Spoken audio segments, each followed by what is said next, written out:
With all this talk about digital IDs, CBDCs, social credit system, one name keeps coming up in the comments: Palantir. And most people have no idea who they are, but they're the shadow company building the pipes for global surveillance. So let's connect some of those dots.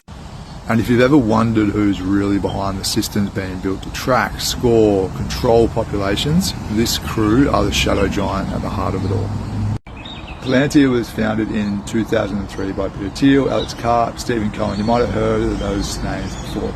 On the surface, it's a data analytics company, but the deeper you go, the clearer it gets. Palantir is the connective tissue between intelligence agencies, Wall Street, and pretty much global governments. So Palantir's seed funding came from In-Q-Tel, which is the CIA's venture capital arm. Since then, it has worked hand in glove with the US intelligence agencies and the Pentagon to build surveillance systems that track people and then predict their behaviour.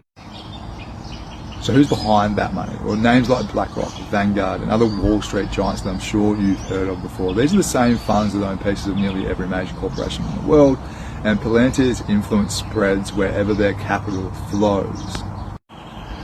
And Alex Karp is the public face, essentially. He's a regular at Davos, the World Economic Forum. This is where the conversations about CBDCs, digital ID, and future government models are all happening.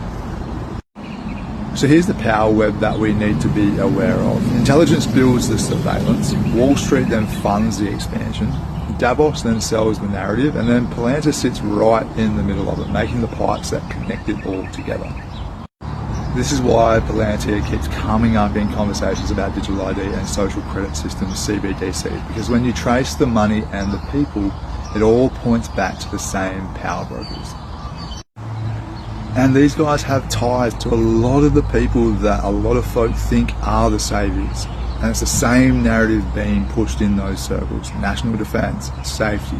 But you can really just see that it's a power play for data, money and control.